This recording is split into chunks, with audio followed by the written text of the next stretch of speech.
Hello? All right.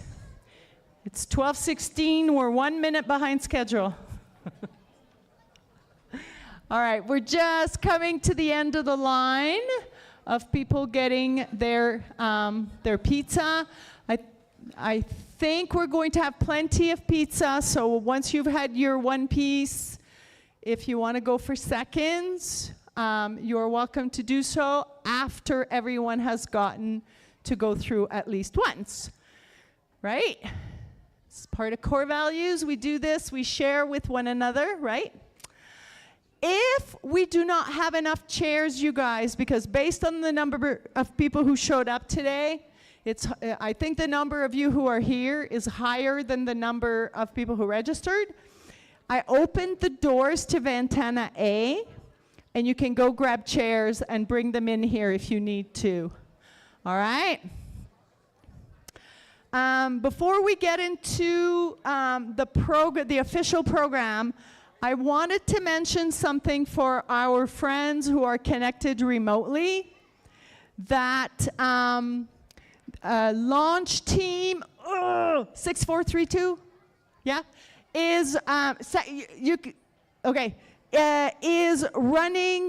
building foam FLL tables again this year.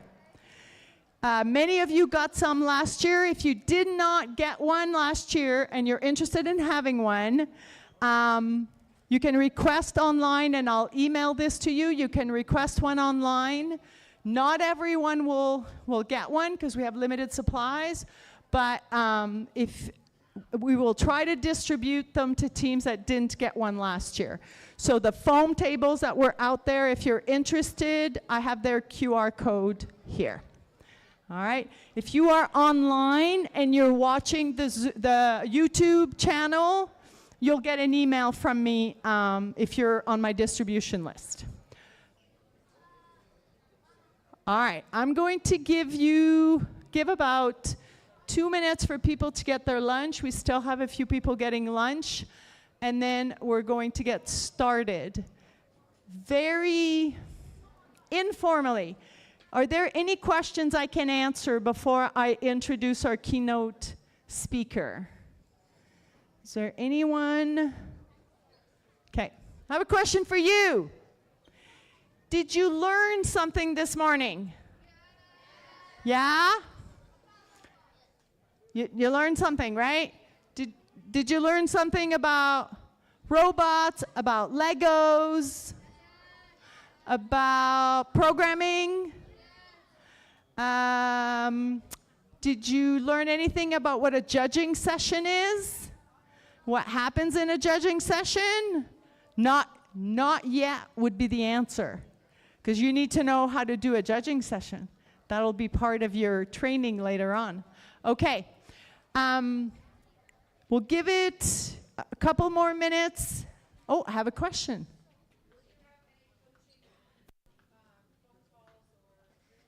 Okay, so the question is, will we be having any coaching Zooms? This is something we've done in years past, and I do plan on doing it again starting in September.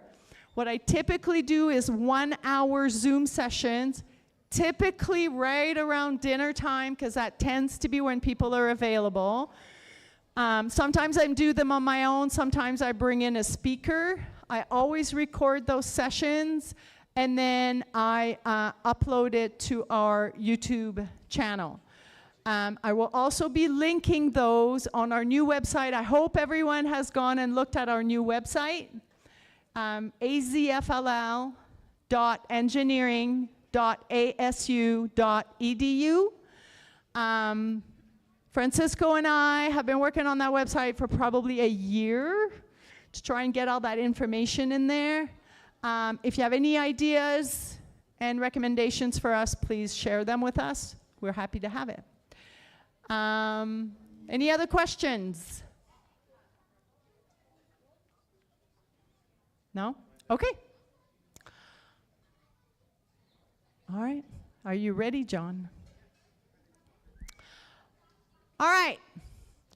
If you are less than 15 years old. Can you tell me, you can just shout it out, the name of the FLL theme this year? Unearthed. Why did we name it Unearthed? What is it about? Archaeology. What is archaeology? I don't know. You think you know? Oh, what is it?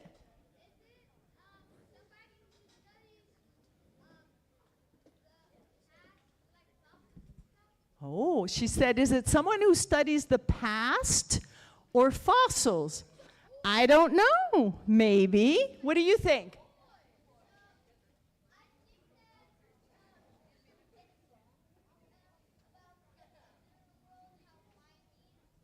Underworld and mining. Huh. Okay. Well, I think, oh, we have one more.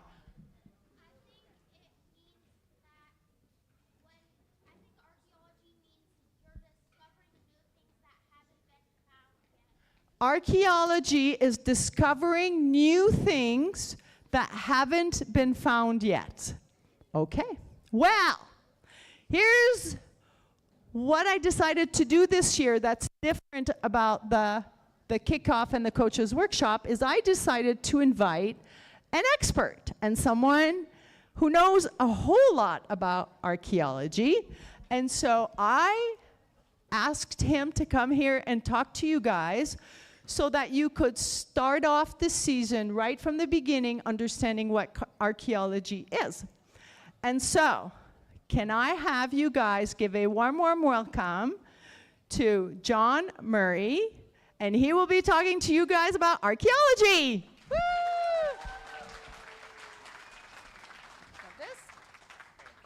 right. Whenever you want your slides, just tell Jeremy. Okay, I could walk over and do it also. It's all right. Thank you. Thank you for the introduction. Those are really good answers. So I'm here to talk to you specifically about Stone Age archaeology, and that's because that's what I primarily study. So I just wanted to tell you a little bit about me first. So my name's John. I grew up on Long Island. Any New Yorkers here? Other New Yorkers? No? All right. There's usually one in the crowd in Phoenix, but I guess not. So I did my bachelor's at Stony Brook University on Long Island, and I studied anthropology there. And I first saw one of my professors make a stone tool on the stage in my introduction to archaeology class, and that's what got me hooked. And I decided that's what I wanted to do with the rest of my life. So I decided to pursue a graduate education in archaeology. So I went to the University of Victoria in British Columbia in Canada, and nice. And now I'm pursuing my PhD here at ASU in the School of Human Evolution and Social Change, and I am an affiliated researcher with the Institute of Human Origins. And I'm also a limited-term faculty member at Glendale Community College, so I teach biological anthropology there. And as I mentioned, I'm a Stone Age archaeologist. So I uncover things. I uncover the past, like one of the little girls said before.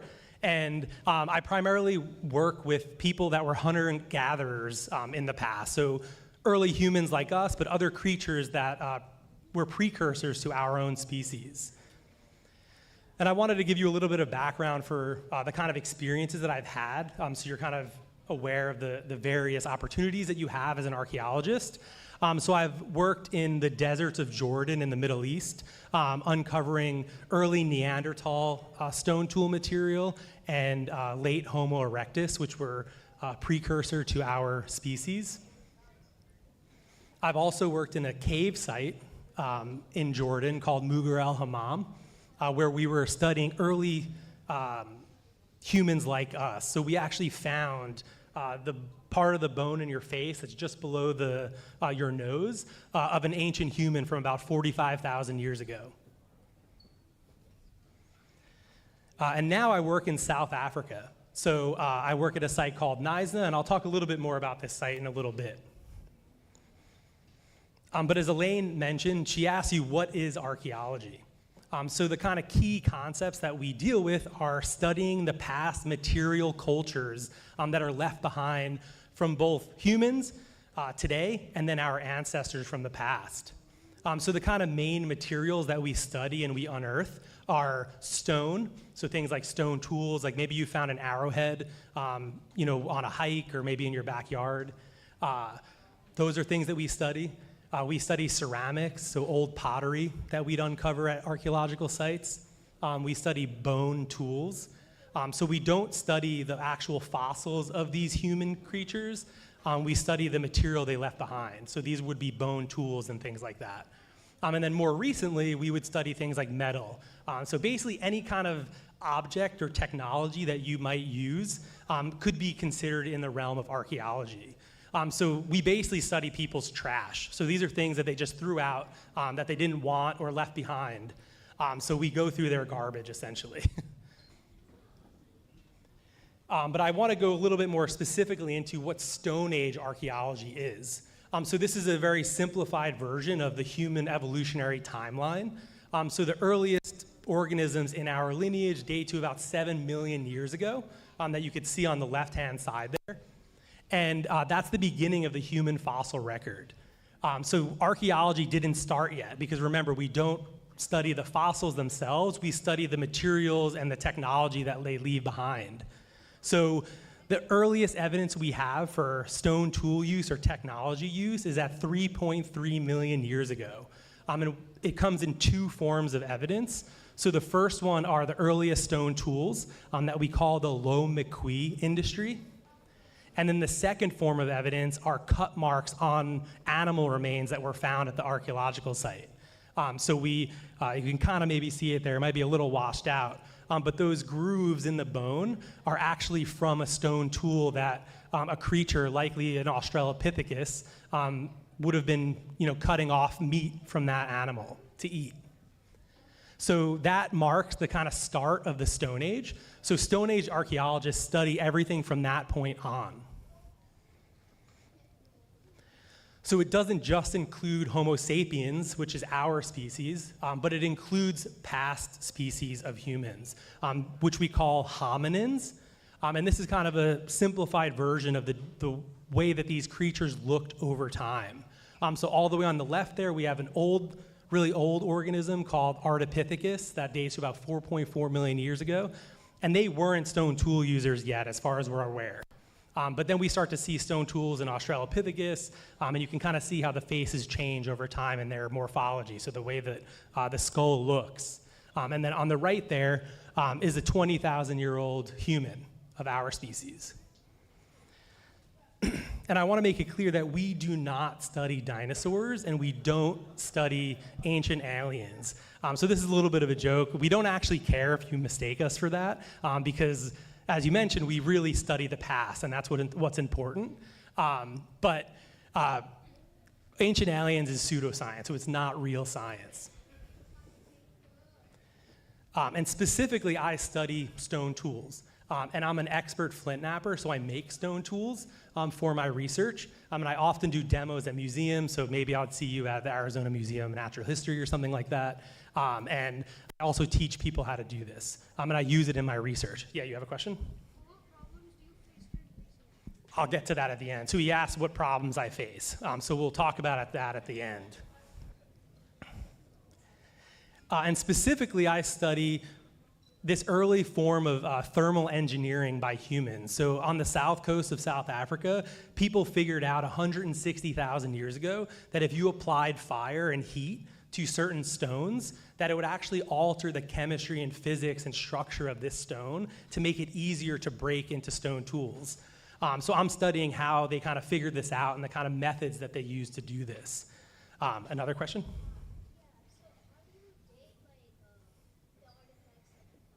Yeah, that's a good question. So he asked how we date the artifacts that we find. So there's a few different ways we can go about dating it. You can date it just based on where it is in the sequence of the archaeological site. So we call that relative dating. So you could basically say that in this layer of dirt, this stone tool is older or younger than another tool in a different layer of dirt. But we also have methods to actually get numerical values from that. So we can do something like radiocarbon. A lot of people have heard of that method, or carbon-14 dating. And that's where you date anything that was once alive. So it has to be an organic material. And you can date something up to about 50,000 years ago with radiocarbon. And then you generally just associate whatever you dated with the other things that are surrounding it in the site. And another question?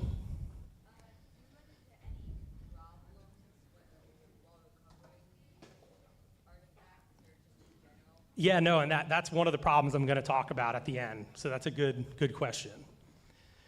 So now I'm going to briefly describe what we actually do. So one kind of core part of archaeology is doing survey. So this is literally looking for sites or artifacts or fossils that are either on the ground or in caves or something like that. So this is me and another student in Kenya where I did a field school where we found a stone tool on the landscape. And we might be walking around. If you find stuff, you might actually get on your hands and knees and like crawl next to each other like you see in the photo on the left there. And the goal is just to find things to then maybe do more investigation after the fact. But we also can use remote sensing, so we can use aerial imagery or like Google Earth to find sites. Sometimes people use what we call LiDAR, which is where you're basically shooting a laser from like a drone or a plane to map different features on the landscape. And then sometimes we get really lucky, and then extreme weather events can expose archaeological sites. So in this photo here, this was a survey we did on the south coast of South Africa where wildfire uncovered this site where there were tons of stone tools scattered, and the person who owned the property called us out to come do survey to kind of map out where this was. And we went back to it a few years later after kind of succession happened, and then all the vegetation kind of came back, and the site almost disappeared by then. It was much harder to find the artifacts, and it was a lot more problematic to kind of go through. You have another question?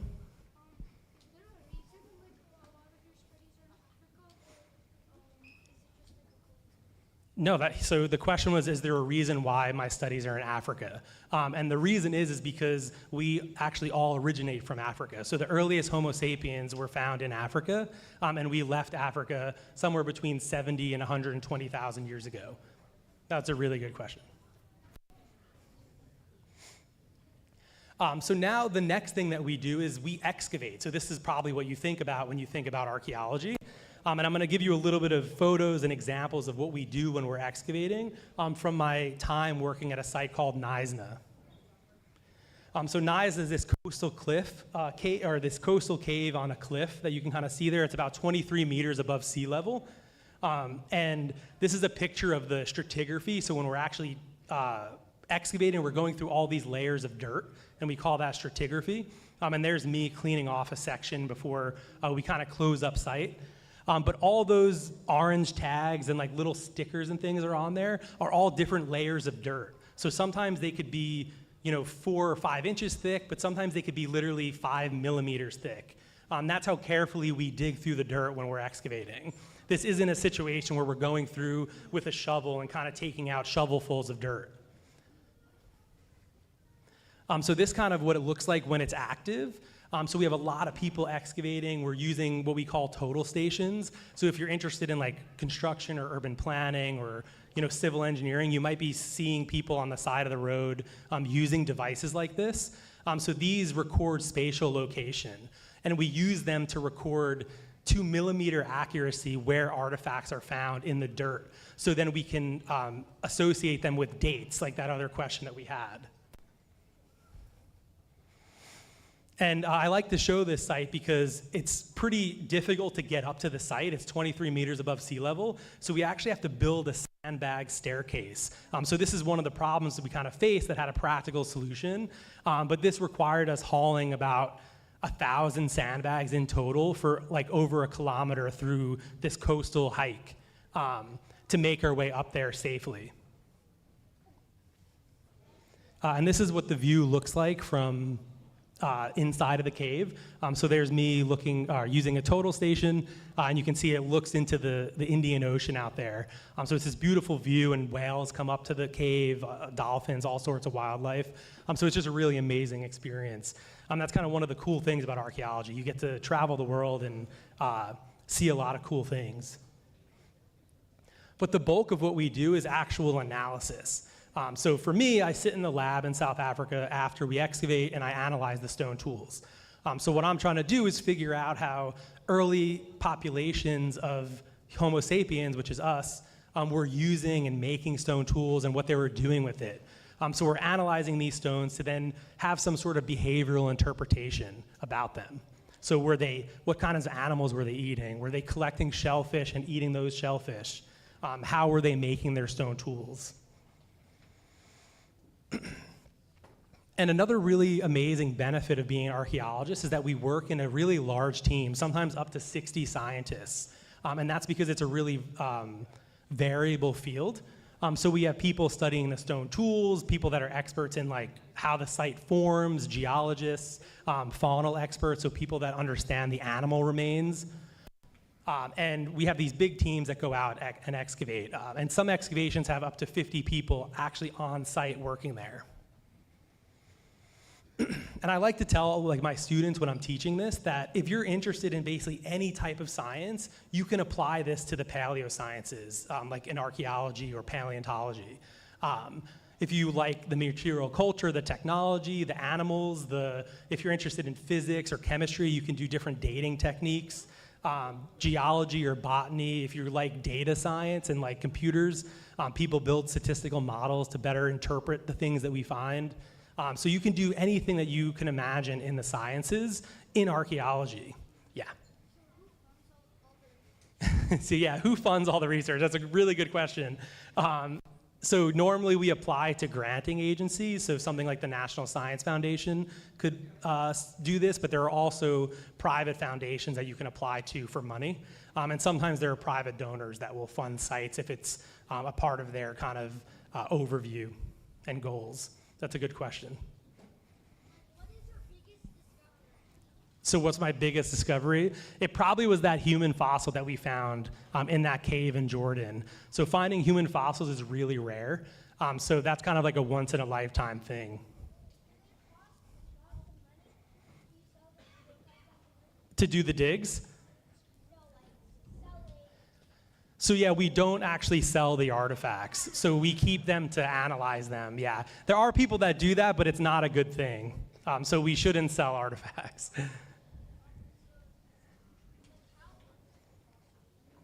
It was probably about 45,000 years old. Yep.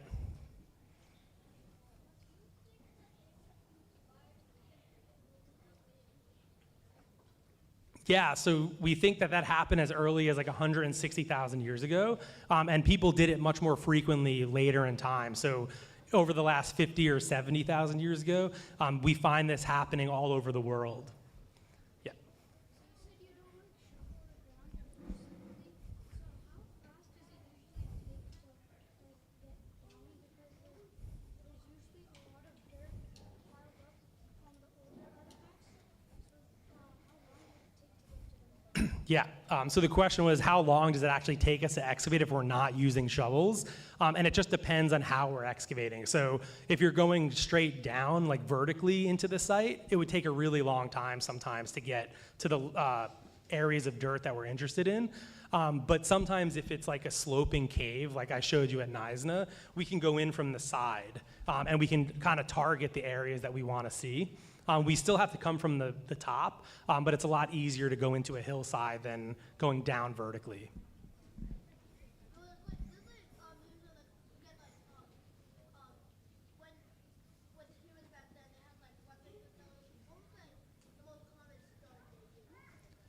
Yeah, so most of the time just breaking off what we call a flake, which is just the kind of broken part of the rock, would have been the most common tool that they used. But they would make projectile weapons. They could be like arrowheads that you might see in North America. They could make this other type of projectile that looks a little different, and I'll show a photograph of that in a second. Yeah, how do we know where to excavate? So that's a really good question. And sometimes it's based on the geology. So if you know the age of the geology or the cave, you can kind of get an idea. So in South Africa, a lot of it's based on sea level. So as sea level would get higher and lower over millions of years or hundreds of thousands of years, it would wash out caves. So when we're looking for really old evidence of humans there, we want to make sure that they're at a certain level above the sea to look in those caves.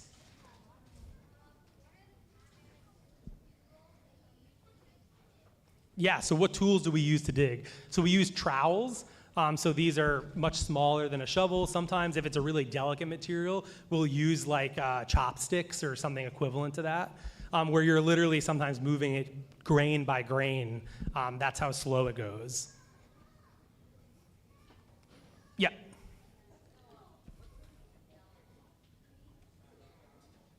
What technology do we, for what?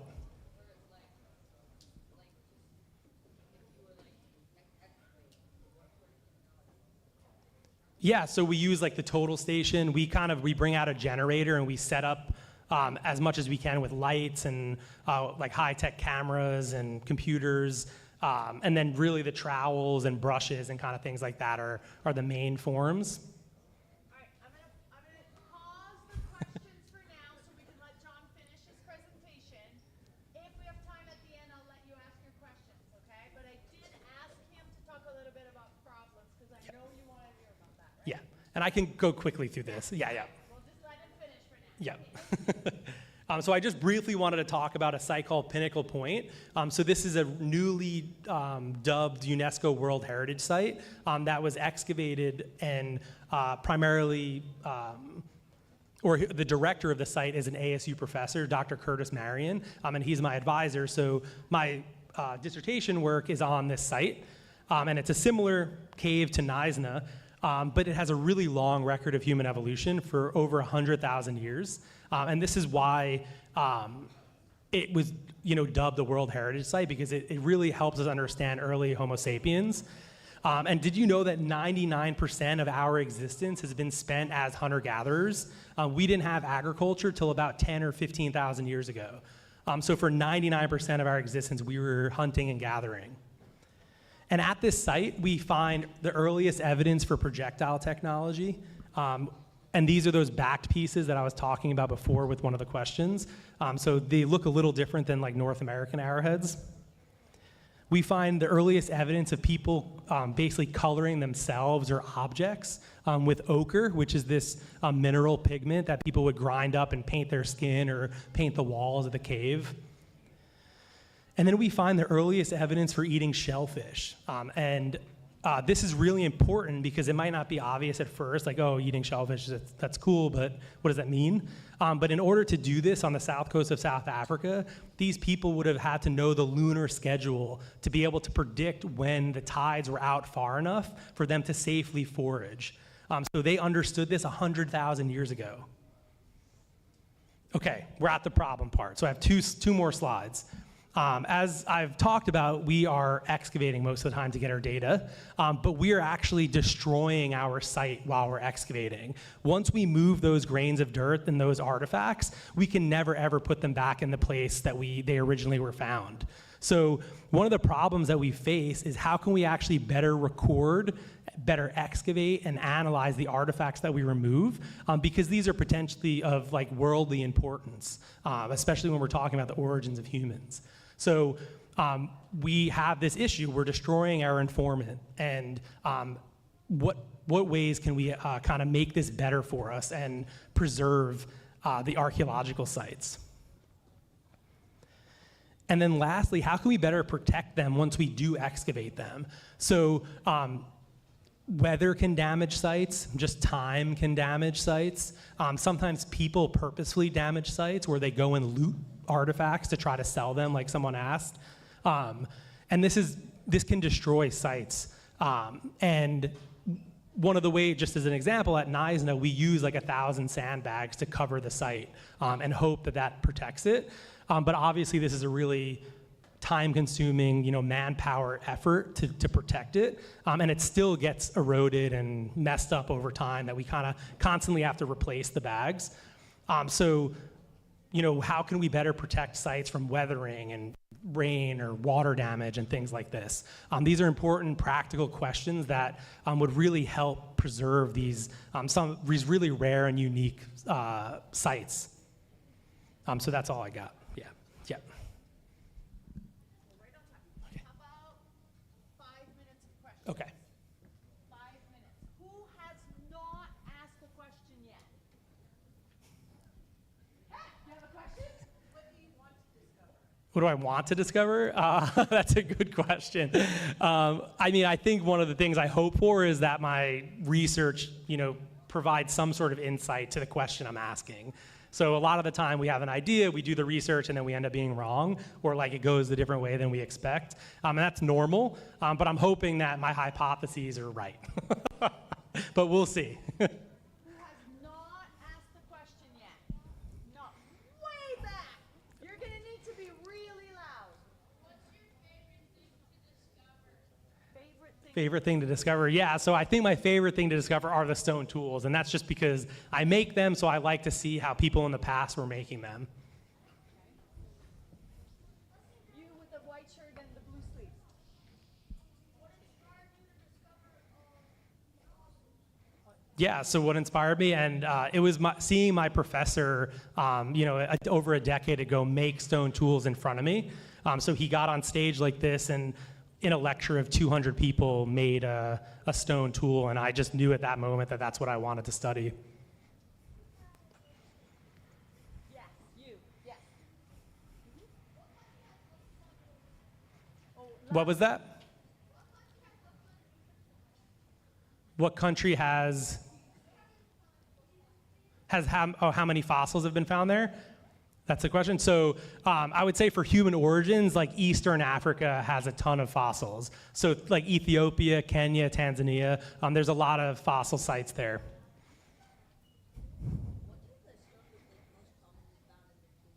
I think across the world, it's probably flint or chert or quartzite. Yep. How do you deal with difficult weather during Yeah, that's a good question. So how do we deal with difficult weather? So normally we kind of just work there, or we put tarps over it like you might have seen in that first photo I showed you. We'll kind of try to protect the site while we're working. But in the cave sites, it's a little bit easier because you're usually protected by the cave. But yeah, it varies. Some cases you just can't work some days.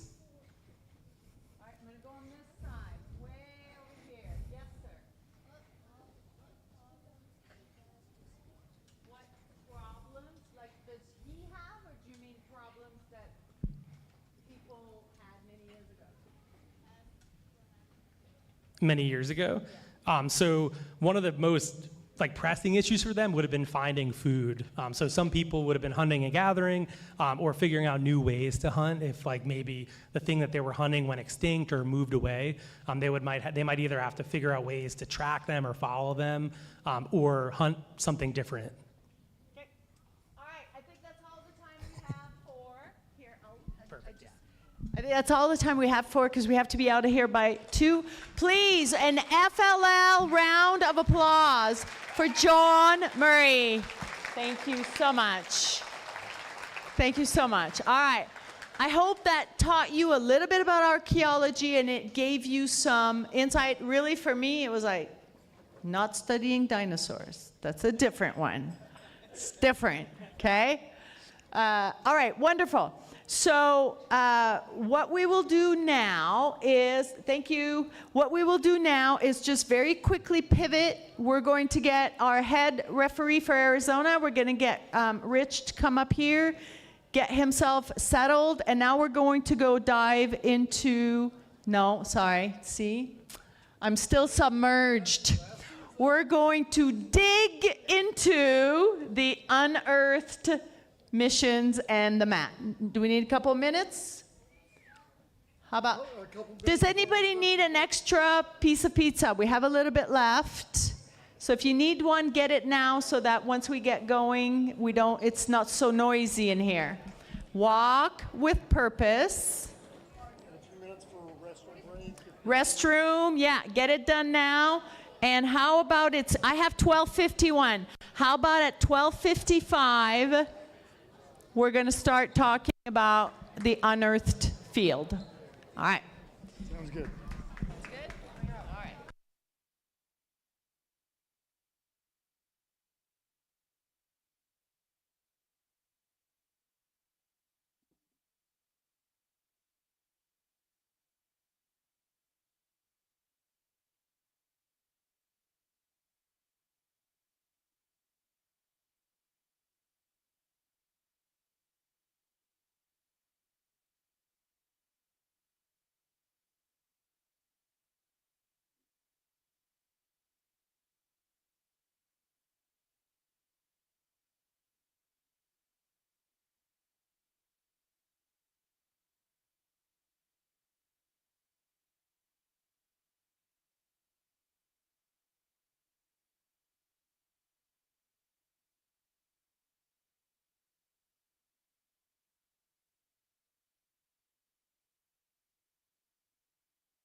All right, we'll get started here in a few minutes, but if I could have, if you're interested, one coach from each of the teams that are here. I've got a couple-page handout with some tips for coaches that I'll be covering during this presentation. So if you want to send a coach from your team up and grab one of these sheets of paper, go ahead and come on up.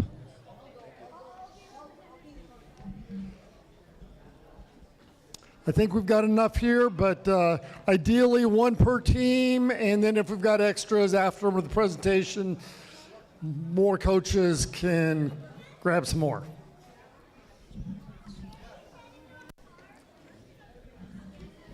We've got about 1 more minute or so before I start my official remarks. So again, for any coaches that are just coming in, I've got some handouts up here at the field table, one per team. If you can limit yourself at that point. If there are extras afterwards, then we'll let other coaches take some.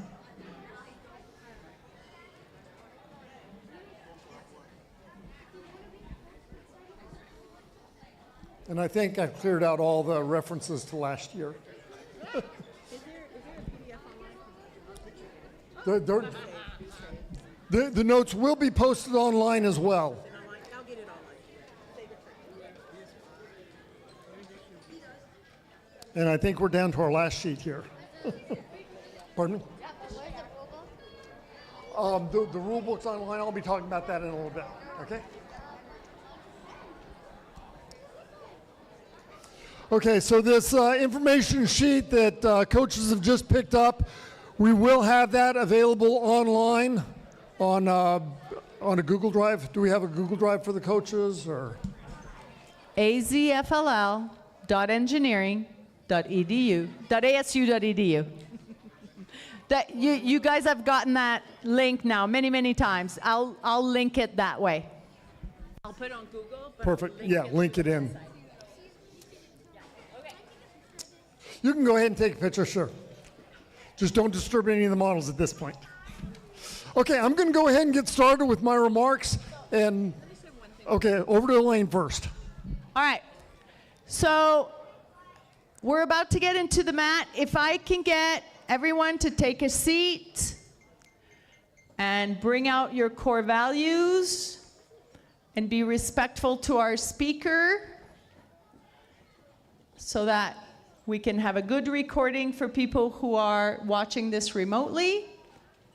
And I guess I'll introduce you. Oh. Hey, nice t-shirt, Rich. Yeah, isn't it great? I love it. We're ready for the season. All right. If you've been at an event with FLL in the past few years, there's a good chance that you saw somebody walking around in a kilt and a zebra shirt. And that's because this is our head referee for the state of Arizona. This is Rich Gomez. He lives in Flagstaff. He comes down here for these events so that he can be with you. What you may not know about Rich is the head ref for FLL. Rich is the head ref for FTC. And Rich is the head ref for FRC. He does all 3 programs in the state of Arizona, travels all over the state, trains the referees, travels to Worlds. At Worlds, he was promoted this last year. He was the head ref for one of the sections of FTC. The teams at Worlds are in kind of little lanes or pods. He was the head ref for one of the pods at Worlds for FTC. Somehow he keeps all these rules straight in his head, and so warm welcome to Rich, please. Thanks, Elaine. And welcome everyone, including those that are out there on the internet watching this kickoff presentation. It's great to be up here once again. I'm looking forward to unearthing all the various discoveries we have to make during this season of FIRST at all levels. It's going to be a great season. I really like this theme. And before I get started with my normal kind of field presentation and some tips along the way, I always like to start off by finding out who we have in our audience. And if you've got the ability online to chime in, feel free as well. But by show of hands of the youth, that's those that are under the age of like 18, of the youth, how many of you, this is your first season with FLL? Raise your hands high if it's your first season. I love it. We've got hands all over the place, and I'm sure there are hands online as well. So beautiful. Go ahead and put your hands down. Now, coaches. So if you're an adult over the age of 18, or right around 18 like I am, go ahead and raise your hand if you're a new coach. If you're a new coach, rookie coach, awesome. Thank you for everything you are about to do during the season. Now, if you are an experienced youth or adult, raise your hand high and keep your hands raised high. I see a lot of hands raised high. If you are a rookie, youth or coach, look around. Look at all these hands that are up. You know, when we leave today, as you're leaving, talk to some of these folks. You know, get their faces in your mind, because they've got a wealth of information. You can go ahead and put your hands down now. And use the resource. One of the great things about FIRST is our community is all about the collaboration as well as the competition, or competition and cooperation, coopetition, something like that. You may hear within the FIRST culture.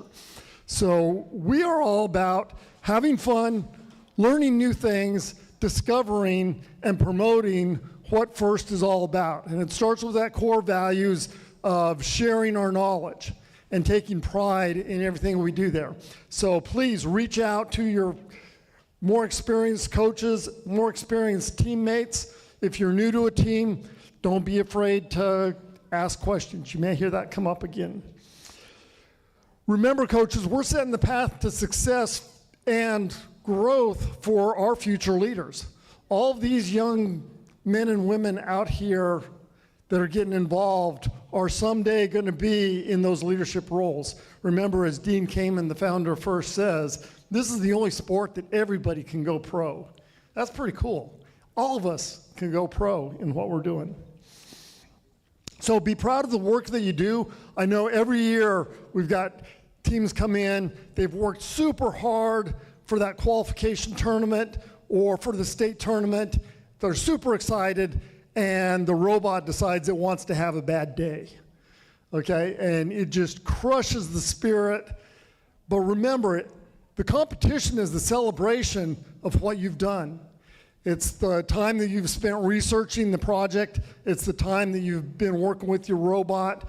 whether it performs perfectly on competition day, take pride in what you have done. You know, don't let it get you down. Sure, you're going to be upset and all that if the robot doesn't do what you want it to do, but take pride and know that that's what FIRST is doing, recognizing you for your accomplishments during the season. And we all have bad days, right? So even the robot has bad days sometime. So take that in stride. Let me have my first slide up, please. So one of the biggest keys to success during the season starts with the rule book. Okay, there's a lot of information out there on the internet, and I'll step through a couple of slides here highlighting some of those sites. But this is kind of an overview of various ways you can find information on FLL Challenge for this season, for the Unearthed season. But make sure you download the rule book, read it again, read it a third time, and then as you get into the missions, and this is mainly for the youth, but coaches, this is a good tip. Youth, figure out which missions you want to focus on at the beginning of the season, and then guess what? Read about that mission once again, okay? Throughout the season, I reread the book, and I always find something that I miss. You know, so I'm always learning something in the rule book that I may have glossed over the first dozen times that I read through it, okay? So read that. You've got several ways to get to the information online. So the first one there, go ahead, next slide. We've got this firstlegoleague.org/season, and you can see there's a red bar there that is a hyperlink. If you click on that, that'll take you to the season materials. So that's one way. Next slide. You've got on this site here a little bit deeper as far as letters go, but you've got several options on the sidebar there that you can go in and click on those to give you the season material, building instructions, all that kind of stuff. So again, game and season information. Next slide. This and if you click on the season challenge, you're going to get to the resource library. So resource library is pretty much one of the main areas that has just a wealth of information. So you can click on all those and get you where you need to be as far as all the information. Next slide. Okay, so as you go through the rule book, there's a lot of information that you need to digest. They've made the rules really easy over the last few years. So unlike when I first started out 10, 15, almost 20 years ago, 18 to be exact, the rule book was a little more complex than it is now. So they've really done a nice job. They've got this symbol that they introduced last year, the brick with a circle and a slash through it, that represents no equipment can be touching the model for a scoring condition. So remember, the scoring is done at the end of that last 2.5 minutes. So at 2.5 minutes, the buzzer goes off, the field is frozen. That's when we score the missions. And so if equipment, either something that you bring to the field that the robot works with, or the robot itself is touching that piece of that mission model, then you will not get a score for that mission. Okay, so pay attention to that. Not all missions have that no equipment constraint. So again, read the missions, reread them, and make sure you're focused in if you're going to leave something on the field. Be strategic in that. There's also some blue text that's very important to note. A number of missions, not all of them, have these little blue text bars underneath that have very important clarifying rules. For this one up here, I'll go ahead and read it because, let's see, it says, I can't read that. But the baseline on that one is this model over here, which we'll talk about, but these rocks, Okay, if you release them, or if your robot releases them, and the robot brings them back into home, there may be one of these 3 rocks that has some artifacts in it that can be used for future points in the forum, okay? So on that one, that's one mission model that you can take apart and open it up to see if the artifact is in that rock, only if it is completely in home, okay? So that's what that specific one talks about, but there are others that have the blue text. So pay attention to the blue text as you go along. It becomes very important. The other aspect of kicking off the season is don't be afraid to ask questions. Okay, especially the young team members that are just joining. That's how we learn the most, by asking questions. Just like you were doing with our keynote speaker, asking him questions, getting a lot of information that way. Coaches, don't be afraid to reach out and ask other coaches. And I will say one other avenue for information, aside from the first links, that's your primary source of information, and you'll have a lot of information there. But if you really get confused, you've also got some contact information up there for me. I don't mind answering questions whatsoever. I'll take questions from coaches.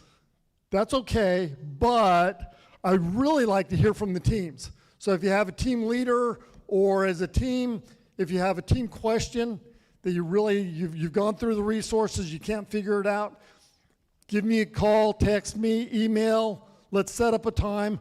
I've communicated with several teams, sometimes in person if I'm available, and but on a number of occasions, we've set up a Zoom meeting or a go-to meeting, and I've talked to teams one-on-one via the video teleconference.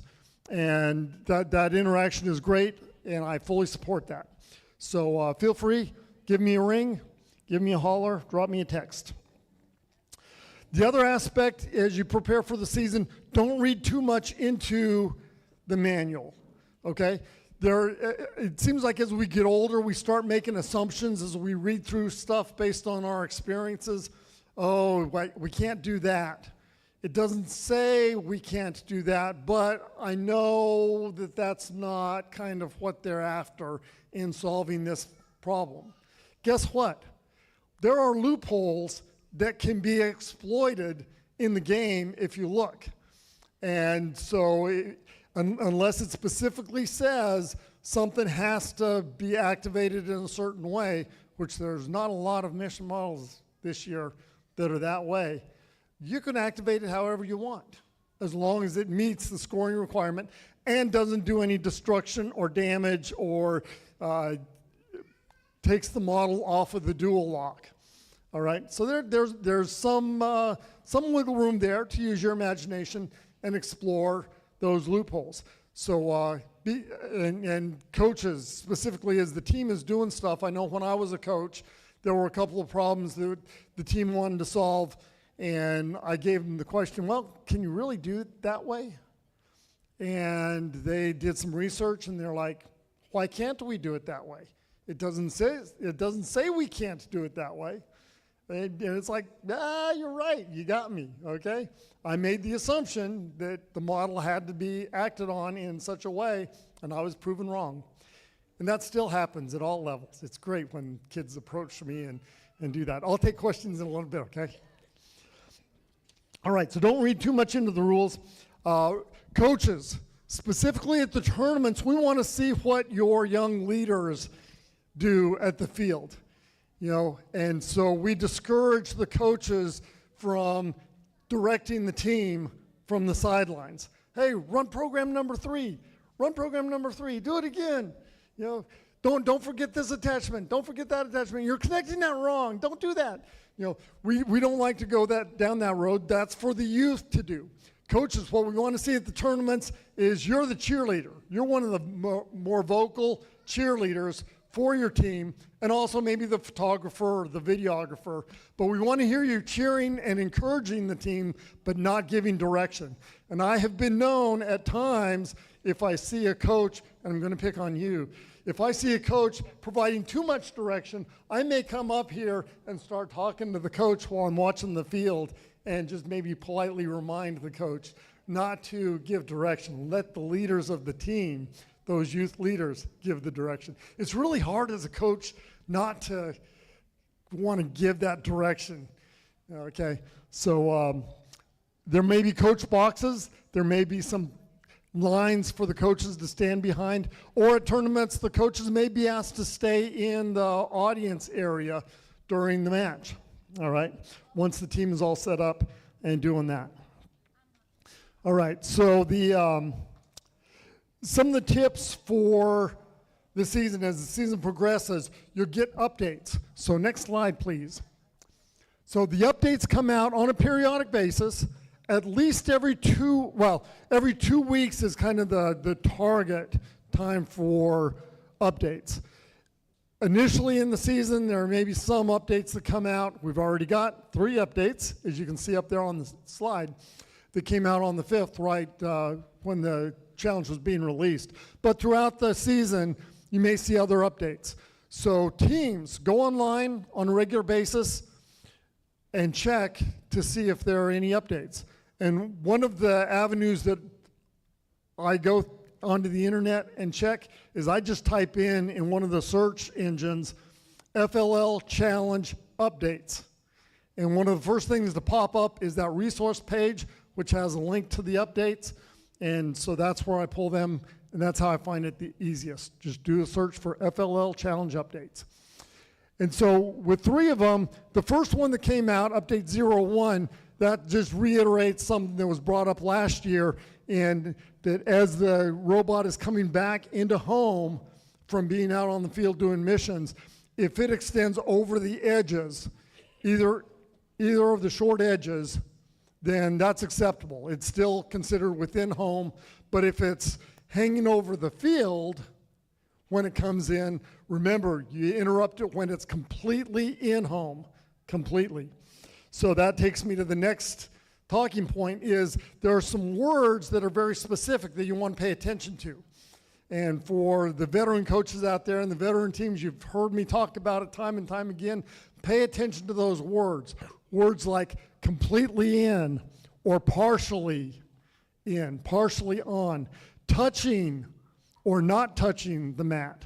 So there are a couple missions this year where the model has to be touching the mat. So if a model is touching a brick that's in contact with the mat, that transitive contact may not count. The model has to be touching the mat. Okay, so pay attention to that kind of stuff. The other key as you get going on the practice matches is make sure when you build the models, you are as precise as possible. And I'll talk a little bit more and show a couple of examples. This year, there are some models that really pay attention to how they're built. Also, this is a major tip. You've got different pins that connect the models together.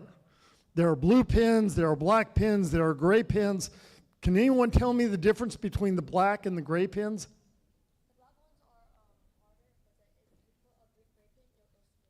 Yeah, the black ones provide more friction. The gray ones, less friction, so a part will spin on that connector, whereas with the black connector, they won't spin as easily, or it'll take a lot of pressure to get that object to operate. So there are a lot of models that rely on those colored pins either to limit the movement or to make it really much easier for the movement. And I have seen teams that come to competitions, they've built the model wrong, they've got their robot programmed to operate on a model a certain way, and they found out that that model moves a lot easier at the competition. What's going on with that? The robot was perfect in all of our practices, and now it's messing up the model because it's applying too much energy to get that model to operate. I have seen that happen before, or just the reverse. You know, the model was built incorrectly, and a robot is programmed, to do it much easier, and it's a more difficult model when they get to the competition and they can't figure out why. So it's very important that you build the models precisely. And along with the models, and to double check all of that, if you watch the mission videos, they give a good representation, and you can get a good feel of how they operate by watching that. Also, you want to pay close attention to how the field is set up. At the competitions, we'll have the models precisely placed, or as precisely placed as we can get them. And that could dictate, if you're sloppy in your placement in your field setup, then that could impact how the robot performs on the competition field. And now we get into talking about the technicians. Remember, the technicians are those team members at the field, either side of home. So you've got a home on this side, you've got a home on this side of the field, and so you've got 2 technicians on each home area. So 2 members of the team. Do we have any teams here that have 10 people on the team? I thought so. We've got several hands going up with teams that have 10 members. So you've got 4 technicians at the field. That leaves 6 other members of the team kind of behind the line, either cheering on the technicians, but what we really want to see is the rotation.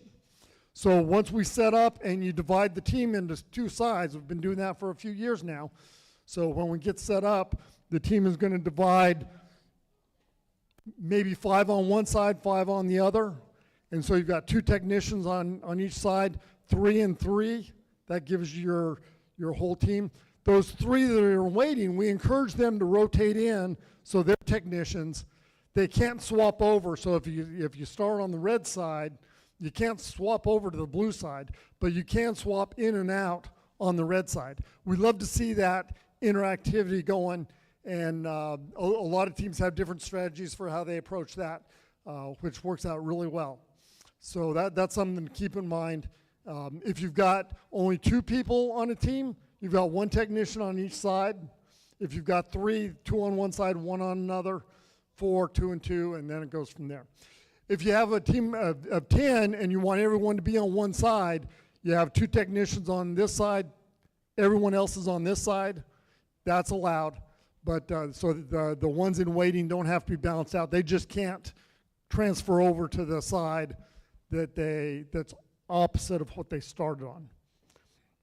Hopefully that makes sense to everybody. All right, let's see. I think we're ready to get into the field itself. So I'm just double checking my notes here, making sure I'm not skipping over anything. All right, so let's go ahead and get into that field and some of the field specifics. So Liam, you ready to help out? So I'm going to go through and talk about the field real quick.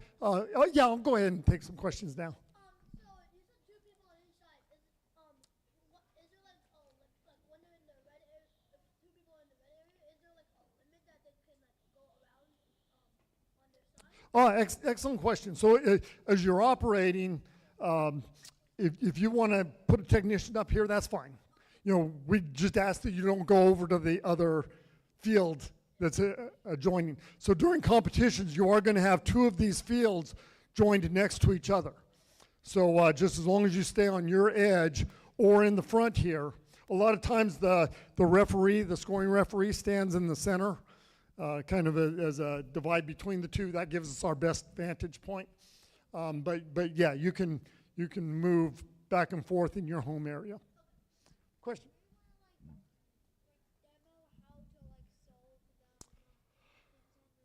I'm going to talk about some of the models. I'm not going to talk about all of them. So I'm getting ready to get to that point.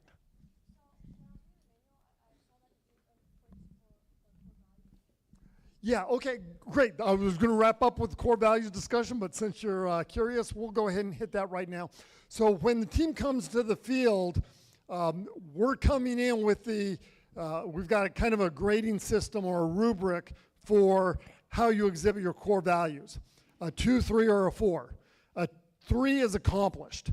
And we're making the assumption that every team is doing really well on the core values and abiding by the core values, we're going to make that assumption. During the match, our referees are going to watch how you as a team work together, how you communicate, how you resolve any problems. The robot's having a bad day. How do you as a team resolve those problems?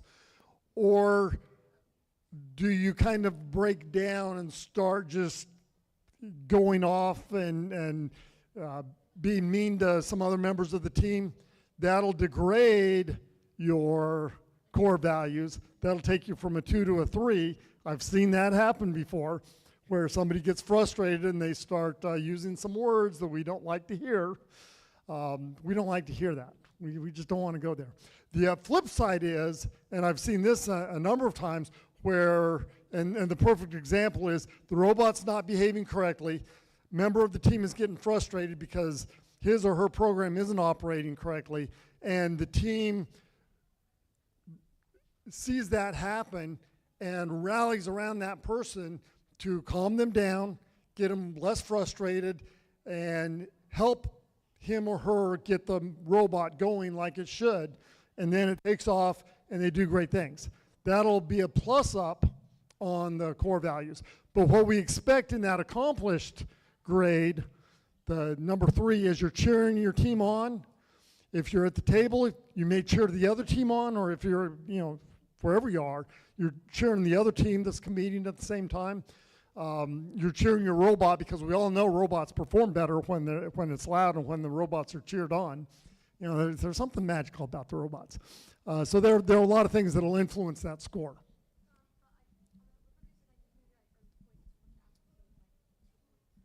Yeah, that's what I just said. You just come in with automatic 3 points, and then you can either downgrade to 2 or you can upgrade to 4, depending on how the team works. Okay? All right, so let's start talking about some of the field-specific things. As a technician, remember, when you come up to the field for your match, you're going to have your robot and all the attachments you bring in inspected. It's got to fit within the 2 launch areas. So all the stuff you bring needs to be completely in the launch areas. If you can get it completely in one launch area, no higher than 12 inches, and this is about 12 inches, so no higher than 12 inches, all within one launch area, you're going to get bonus points. Okay? So I have yet to see a team not get those bonus points. Question? Yes, you can stack stuff. You can even use your hands to hold it so that it doesn't fall off. I've seen that happen, where teams are holding that.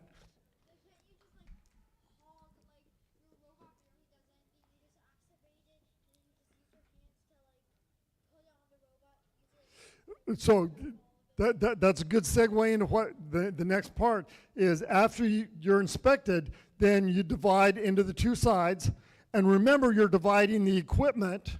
So the attachments you bring, some of it may be needed on the blue side, some of it may be needed on the red side during the match. So before the match is the time to put that equipment where it needs to be. And that includes this first mission model aspect, the 3 signal flags. So the signal flags here are going to be in your home area. If you want those in one home area, keep them there. If you want them in the other home area, put them over there. If you want to divide them, 2 in one area, 1 in another area for home, you can go ahead and do that. So those will be a starting element in the home area. Okay, and then when you're getting ready to start, remember that everything you're launching, the robot, any equipment, any models that it's acting on, has to start completely in the launch area. So if you've got a wire or an arm hanging over into the home area, we're going to stop you and not let you start until it's completely in this launch area. Liam, go ahead and give me a close-up of the launch area. So the launch areas, as well as any area, is defined by the outer part of the border. So on the red home area, it's the outer edge of the red line. The wall and the outer edge of this black line that runs up into home. That's your launch area. You have to be completely starting in that launch area. These side areas and the launch area is considered home. Okay, so you've got a lot of space for home. Any attachments that you have to be in home. They can hang over the edge, okay, but they have to be in home during the match. So if I'm a team member standing, waiting for my turn at the table as a technician, but I'm not at the table as a technician, I cannot be holding any pieces, any attachments, any part of the robot, any equipment that the robot's going to use, any mission models. They all have to stay in home, okay?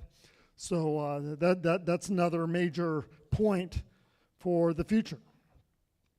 All right, so once you get all set up, you're going to get the countdown 3, 2, 1 Lego, and your robot, you push your robot to start, and then it's going. Remember that once you launch the robot, once you start it on its mission, you cannot touch that robot again without getting a penalty. And the penalty dictates on where the robot is. So if the robot is completely in the launch area, you start it, you realize, oh, it wasn't set up correctly. I'm going to grab it and pull it back. It's still in the launch area. No penalty, no foul. Everything is good. You can relaunch the robot. If it starts heading out and you realize, oh, it's not going the right direction, and give it a little nudge, technically that's an interrupt, and we should have you bring your robot back and start it all over again. Oftentimes what happens is in the spirit of the game and all the chaos of the match, a team member will nudge the robot a little bit and it'll go off. We'll try and stop them and bring them back, but the robot's already off doing its mission. We'll let that play out and we'll determine, did that nudge affect the scoring or did it not affect the scoring? And if it affects the scoring, we probably won't give you credit for that unless you do it again. Okay, so that's just something to watch out for. Or we might also pull one of the tokens, these red discs, because technically that's an interrupt of the robot. Okay, so every interrupt of the robot, when it's in the field area, you're going to lose one of those precision tokens. So just be aware of that. What I found, a lot of times when the team does the little nudge, they actually do a disservice to the robot, and the robot goes way off kilter and doesn't accomplish the scoring task anyway. All right? So keep that in mind as we go. I'll get your question in a little bit, okay? I want to get through a couple of other things here. Okay, so as we go, I'm just going to hit on a few of the mission models real quick. Remember, online, they've got the mission videos, and in your rule book, you have all the missions laid out with all the scoring criteria and all that. So I'm not going to give specifics. I'm just going to point out some certain things about the models, and we'll have Liam doing an up close as the case may be. So these first couple of models are pretty simple in removing or opening up the models themselves. So they can be opened up in various ways. There are no criteria as far as how a model has to be flipped open or pulled out, okay? So that's fairly straightforward model there. This one up here in the corner, and when you go to the updates, the two big updates are directed to this model here, and they talk about what the scoring criteria is. So in this one, the setup criteria is like this, and then exposing this gray area is what one of the updates talks about. The other update talks about when you're acting on this part of the model, it slides, and there's a little gray lever here that has to be completely down in order to score. Notice I said completely. Okay, so if you activate it and it's sitting here right on a hair, that doesn't score because I would consider that partly activated. All right, so fully activated, the lever fully down, you're good to go. The loop here, you can take this model out and either take it back home or just deposit it on the map. As long as it's not touching the model, that's a scoring condition. If it's resting on or touching the model, then you're probably not going to get scored for that particular one. And like many of the missions, the scores add up. So doing one of these accomplishments gets you a certain number of points. Doing 2 gets you more. Doing 3 gets you the full amount. So keep that in mind. The other thing I want to highlight on these models, I was talking about making sure the model is precisely built. When you look at this one, it's kind of interesting because you've got the studs resting in the holes themselves.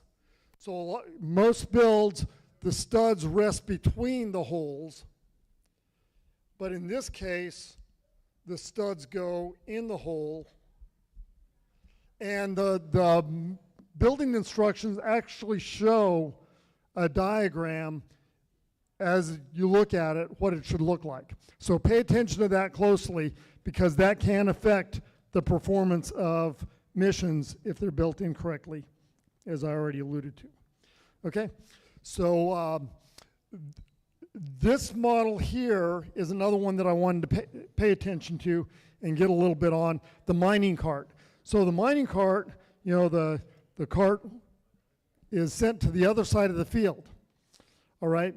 So that gets you some points. If both teams accomplish that mission, both teams get some bonus points on that one. But there is a constraint on this one to pay attention to. That blue text, very important that it passes through the mine shaft entrance. All right, so pay attention to that blue text there. The other aspect of this one, as you are practicing, there are a couple of things going on here. You've only got one of these models in your kit, all right? So with this model, the other side is going to be over in this area here. So can you give me a close-up? You've got the lines here. For those that participated last year, you had a range for the shared mission to cover. That's the same here. You've got an internal arc and an external arc, and this base should be somewhere in there based on where the ramp lies down. So when you're practicing, you may want to attach this model onto the field so that the robot knows it's there as it's going through. And in which case, the ramp here will just lay against the field wall. And that's completely acceptable. You can practice with that all day. And just be aware that the model comes down pretty quickly on a steep run like that. So I'd have a member of the team get ready to catch the miner as he's coming into the mine. All right, so that's a key element there. And another thing to pay attention to is this part of the model, when you're reaching in and grabbing this artifact, is very precariously balanced.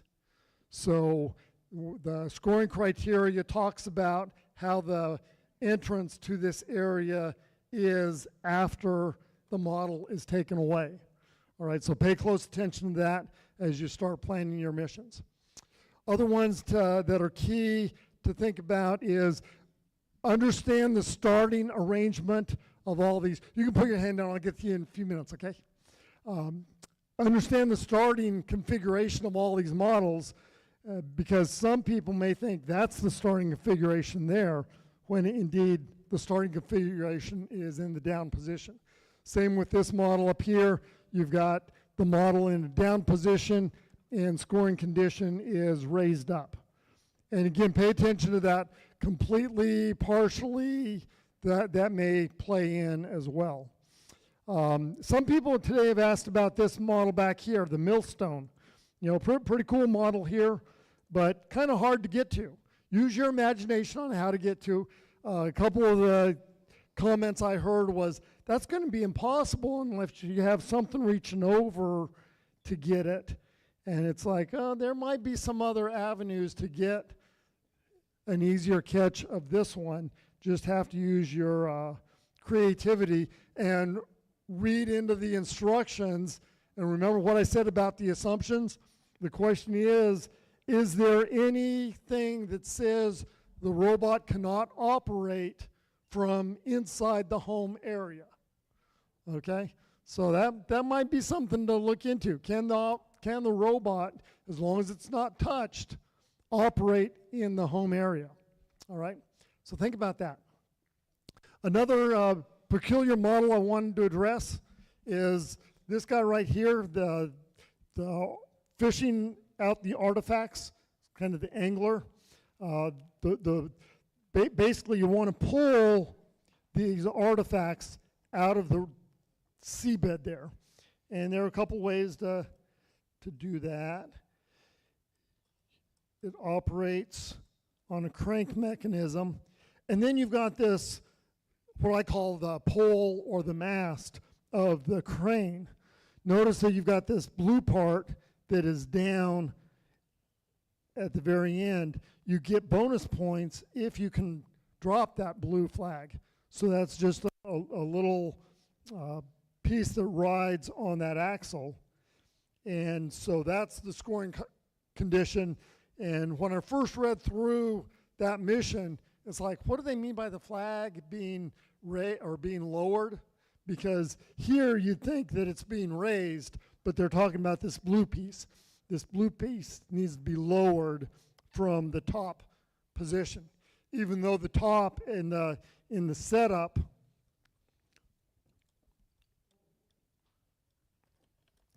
condition is with that mast kind of in a downward position, but the flag itself is in the top position. So that was, I had to do a double check on that and read that a couple of times, and see how the model works. And once the model is activated by pulling the thing completely up, then you'll get that flag lowering condition. Another one that is kind of tricky to at first until you really read the mission and see it is the activation of the ship here. You've got the sand tiles up top, and what the scoring condition is the lever here that activates the sand, like I just did, has to be beyond the black line right here. So that's a very important black line that this red bar needs to be at or beyond in order to pull the sand away. And then from there you can raise the ship to get you more points.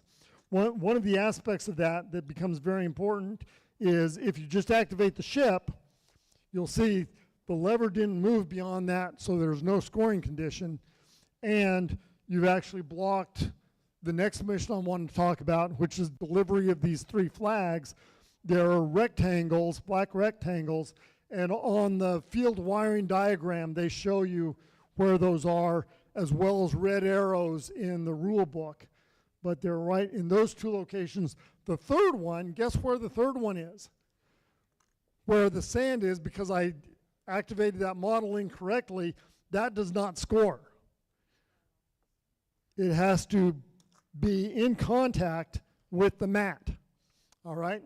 So that's why I say pay attention to the wording, and so that's the third spot for your site marker. Okay, so those are the main missions I wanted to talk about. Oh, one other one that I wanted to talk about is as you collect some of these various artifacts, you can put them in the forum, which is this area, to score more points. And there are a number of those that go into that area or can go into that area, including the opposing team's mining cart. If the opposing team comes over and does that mission and sends their cart over to your side, you can take their cart and put it in the forum. So pay attention to all of that and the wording thereof for the kind of the forum scoring, which is one of the last missions. One of the other things, remember that with precision tokens, anytime you interrupt or if you have a piece of equipment that you grab out of the field, or if it's partially in home and you grab that piece of equipment back, that's going to result in an interrupt penalty, takes away one of the tokens. the first token that's removed, so you start off with 6, and that's like 60 points. The first one removed, leaving 5 remaining, you've still got full points for the precision tokens. Once you interrupt it again and go down to 4 precision tokens, then you start seeing a deduction in those 60 points. Okay, so pay attention to that if you're curious about the point values on all that. All right, how are we doing on time? We're almost to the end here. So let me check my notes again. Make sure I got everything that I wanted to hit. Okay. Talked about all that, talked about all that. Okay, one other thing that I like to hit at the end of the match or at the end of your running the missions, the robot comes to rest where it is. So time expires, boom, the robot stops, or we'll stop the robot at the expiration of the time. If you are, say, 2 minutes into the match and you've completed the missions and you send the robot out to do the final mission and it runs rogue and you want to stop that robot but not restart it, you can stop the robot where it is on the field as long as it's not strategic in nature, and that will not count as an interrupt. So that's a touch of the robot, but it's because it's the end of the match, you don't want it to do anything else, you can stop it and not get any points. However, if you stop it while it's, you know that it's delivering a bunch of stuff into the forum, and so it's going into the forum, going, it's not stopping like it should, you reach and you stop it, that's considered a strategic stop. And all of those models that were being delivered into the forum will not count because that was an interrupt during a scoring evolution. Okay, so you can't stop it during the match and not run any others without a penalty, but if it's strategic, you're going to draw a penalty. All right, I think that's the main things I wanted to hit. Oh, one other thing that I found out today as I was watching people check out the mat is this model here is kind of fragile. Okay, I saw a lot of times, I had to rebuild it a couple of times because this back part snapped off pretty easily.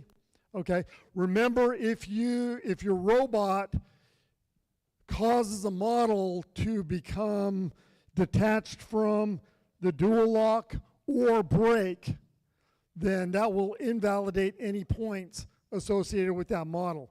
So even though you may have launched all the gears, speaking of which, we seem to be missing a couple of beige gears. So if anybody sees a couple of beige gears, please bring those back to the mat.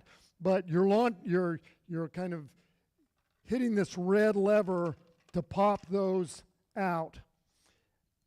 In this case, because the mission model was broken by the robot, that invalidates the score for that.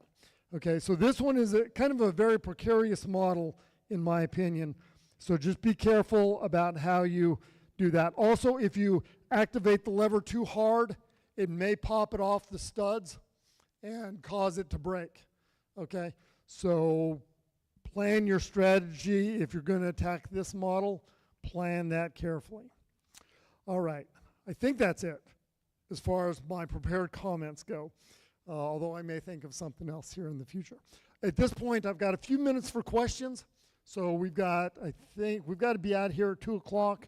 So I'll take about 7 minutes of questions. So I know you had a question. It got answered. All right, in the back. Yes. On mission 6, there's blue writing at the bottom. It says technicians may open the block and reveal the fossilized artifacts when completely in hold. So are we going to activate that? My team members are going to activate that before they start? Or are you going to activate that before we start? The way that works, and Liam, let's get focus on the mining area. So you've got your 3 rocks here on this mission. Okay, the robot comes in and activates, and the blocks or the rocks roll off. Now they're on the field. The robot needs to collect those and bring them back into home. Now they are completely in home, so the team at that point can then open them up and see if the artifacts are indeed in there. There's a hammer in there. Right. So there's your artifacts right there. Okay? So, but if the robot brought those rocks in and loses one, that's now partly in home. Okay? If the team member were to grab it, that goes to the referee. The referee will take it out of play. It does not count anymore because it was partly in home. If the robot, however, comes along and sweeps it into home, now it's completely in home. The technician can handle it, open it up, and all that. Okay. Do that what? Starting area, and we also use that if it's in the starting area? The starting area is in the launch area? Yeah. Yeah. So remember, home is the launch area as well as the side panel. Okay? Two, you told us earlier that since you only get one of those,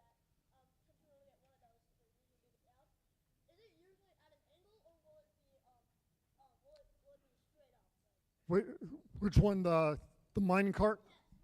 Okay, yeah, good question there. So you'll notice the angle here is pretty significant.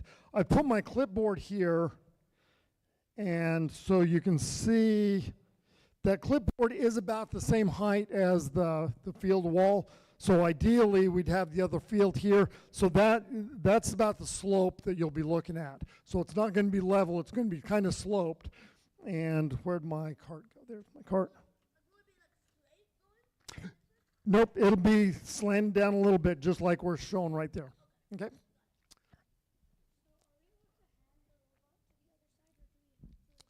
Another excellent question. Are you allowed to hand the robot to the other side? So that's a great one. And we've been doing this for a couple of years now, so I just make the assumption that everyone knows this. But you cannot hand the robot from one side to the other. So the robot goes, does its thing, comes back into home on this side, completely in home. The technician picks it up, hands it over to this team over here so they can run a mission starting from the blue home. That is not allowed. Same with equipment. If you realize, okay, we're all set, we're ready to go, 3, 2, 1, Lego, you're off and running, and the robot goes out, comes over to the blue side, and blue realizes, oh, the attachment is over on the red side. Hey, hand me the attachment A. The team member cannot pass that attachment to the other team. The robot, however, can be sent across. Red can hook the attachment on and send it back to blue if you want to do it that way. The other thing that can happen is if the robot is running on the field and you choose as a technician to interrupt it, so it started in the red launch area, it's completely out of the launch area. Now the red technician sees that the robot is going rogue, and you as a team decide, let's just run the next mission. The red side technician interrupts it, passes it over to the blue. That is allowed, okay? Only if the robot is operating in the field completely outside of home can the technician pass it to the other technician. You will get an interrupt token taken away in that case. All right, let's grab somebody over there and then I'll come back to you guys.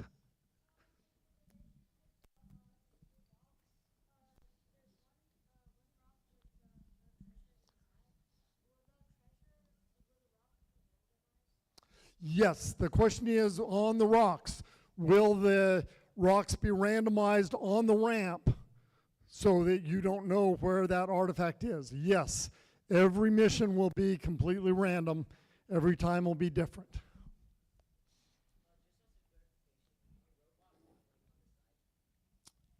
On the side in home? Okay, you caught on kind of what I was alluding to when I was talking about other ways to activate.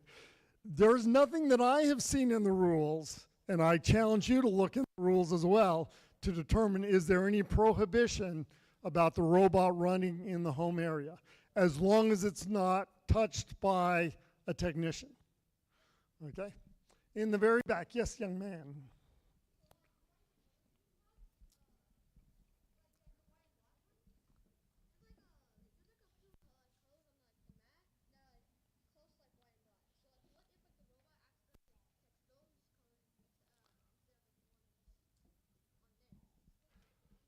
So run that question by me again. Like the coaching blocks, what if like the robot detects like the white card on the different sides of it? I see what you're saying. So that is excellent thought. You've got a couple of the reference marks, I'll call them, the black and the white reference marks. You've got to watch how you program your robot, because there are other black and white areas, or there may be the outer boundary of the white area that could confuse the robot. Is that what you're asking about? Yeah. So you've got to use those sensor marks or those reference marks very carefully on that.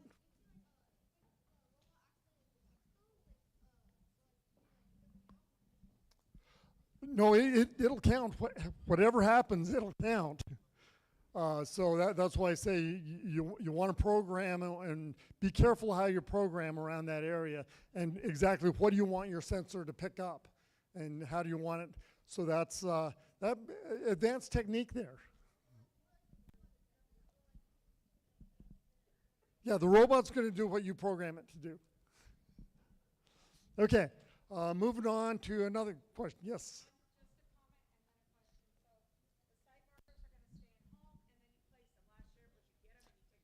Correct. This time you get them from home and you place them. Secondly, last year we also encountered new teams that thought they could bring their laptops to the station, and they were like, I don't know what to do because we didn't program the robot. It's on the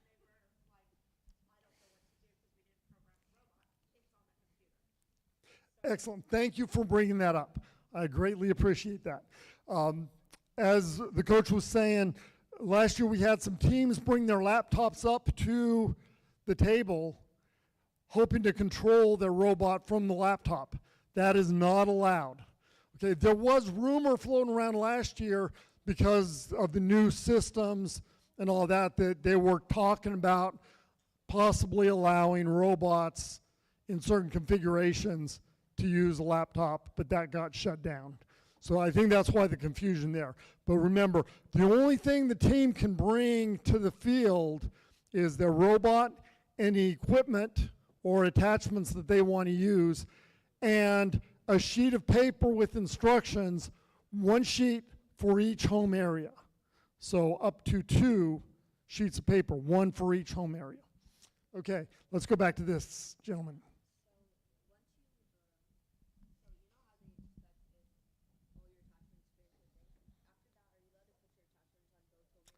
Yes, so once again, after the inspection is complete, the question was, all the equipment that was there for the inspection, can you distribute that between the 2 areas?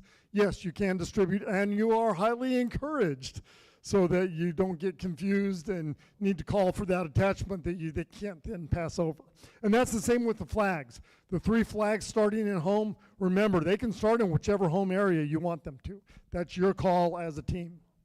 I'm just curious, what exactly are the penalties for pushing the robot to the other, For handing it off, there's no penalty per se, other than we as the referee team are going to say you can't hand them off. So you've got to start the robot in the red area, or you have to start the robot in the blue area. So bring it back. You handed it off. Nope, it goes back to that area that it started in. Correct. Yeah.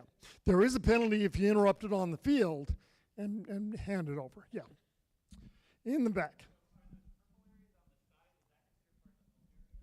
Yes. So these, Liam, go ahead and bring me into. So remember again, this is in the front of the rule book. The home area is the launch area. So this quarter piece of a pie, and then the whole side area here. And remember, the robot can come into home anywhere. So if the robot starts in the launch area, comes around, does some stuff, and then comes back into home, as long as it's completely in home up here, that's completely viable to handle. Correct. Yep. One sheet. So your interpretation of front and back. All I'm going to be looking at as a referee is, do they have one sheet of paper or 2 sheets of paper? One sheet of paper, they're good.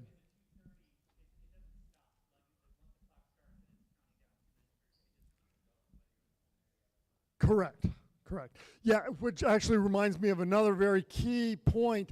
As you're practicing for the season, take time during your practice runs to do timed runs.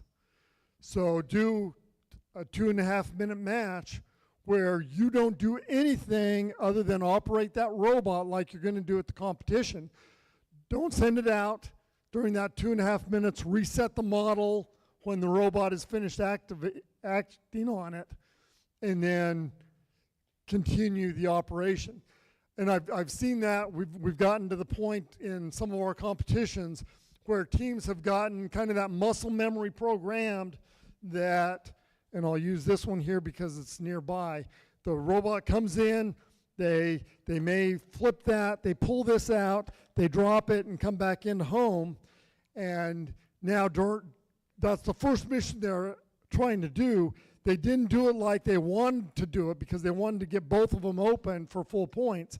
So they've got the technician here on the side, resets it during the match. That's not allowed. We won't let that happen, okay? So that they can try again. If they activate it partly and they want to send the robot out to finish the activation, they can do that. So the robot can then relaunch and open it up and maybe pull this back in, but they can't reset the model. And I see a lot of teams, and I know what's happening. They're focused on that mission. They're practicing that mission. Every time the robot does it, they reset the model. It goes back. They reset it. It goes back. And so they're programmed to reset the model every time that the robot acts on that model. Okay, that's not allowed. Not during, so please take time during the practice sessions to make sure that you're giving the 2.5 minutes of not resetting the field. All right. I'll take, I think we're probably about out of time. Yep, I'll take one more quick question and then we'll call it a day. So is there anybody out there that has another question? Yes, sir.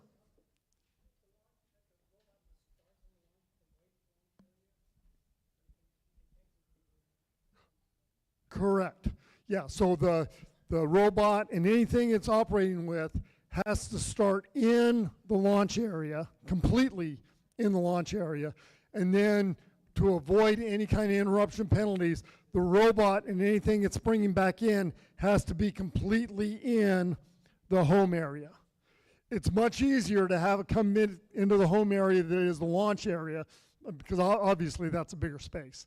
But if the robot can fit in this top area, that's completely fine. Catch me afterwards because we're at time, and so I know we have to wrap up and get out of here. So I've got to let you guys go. You've got my contact information, I hope. If not, reach out to Elaine, and good luck for the season. Have fun, and I can't wait to see you all competing.